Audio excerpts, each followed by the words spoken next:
In this series, I want to talk about how we use I in writing in our professional business messages.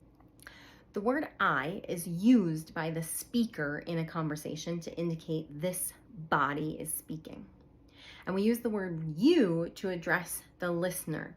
You are the person who is listening. When we are talking to each other, we each take turns being the I and the you. So right now, I'm using I, you're the you. But if I go watch your video on your page, you're the I, I'm the you. If we're in actual conversation with each other, we're each going to be switching back and forth from speaker and listener throughout the entire conversation if it's going well. Those roles, that I and that you, are still used when we write, especially when we're writing email, chat, text, those kinds of messages where we're writing a conversation.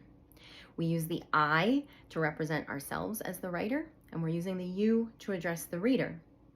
When we think about how those two positions work, we want to think about how we're using them to connect with our audience and build trust and credibility with our audience in our professional business messages.